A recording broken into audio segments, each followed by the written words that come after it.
चलित वर्ष हेबनी कि कॉलेज इलेक्शन ए प्रश्न एबे उठी ना लिंगोड़ कमिशन सुपारिश आधार रे छात्र संसद निर्वाचन प्रक्रिया शेष वर्ष आरंभ 2 मास भितर हेबा कथा।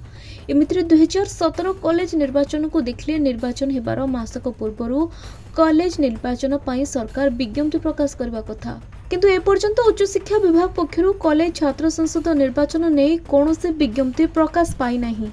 तेणु चलित वर्ष कॉलेज इलेक्शन नहीं सृष्टि होईछि आशंका। दीर्घ 7 वर्ष पर छात्र संसद निर्वाचन को नहीं सरगरम होइथिला कॉलेज कैंपस। निर्वाचन को नहीं अनेक आशा बांधिथिले छात्र छात्री, हेले जे कॉलेज निर्वाचन को नहीं विज्ञप्ति प्रकाश पाई नथिबारु एहाकु नहीं द्वंद्व सृष्टि होइछि। लिंगोड़ कमिशन सुपारिश आधार रे छात्र संसद निर्वाचन प्रक्रिया शिक्षा वर्ष आरंभ 2 मास भितर हेबा कथा, किंतु ए पर्यंत विज्ञप्ति प्रकाश पाई नाही। द्वितीय उच्च शिक्षा विभाग पक्षरु चलित शिक्षा वर्षर कॉलेज कैलेंडर मध्य प्रकाश होइनी।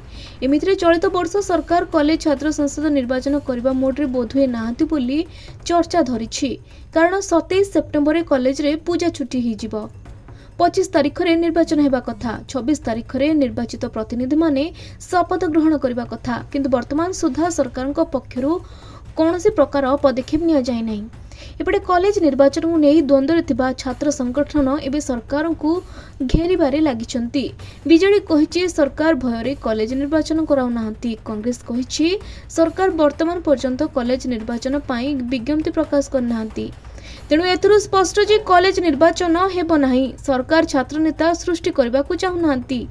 एपटे किंतु एबीवीपी सम्मेलन रे मुख्यमंत्री कॉलेज निर्वाचन हेबो बोली कहिथिले, सेतिपाई एबीवीपी छात्र संसद निर्वाचन नहीं आशा रखी कैंपस रे सांगठनिक कार्य चलाइछंती। 2017 रे शेष थर पाई छात्र संसद निर्वाचन होइथिला। 2018 रे कोविड आळ देखाई पूर्व सरकार छात्र संसद निर्वाचन करि नथिले। तेबे आउ सेबेठू 7 वर्ष हेला कॉलेज इलेक्शन होई नाही।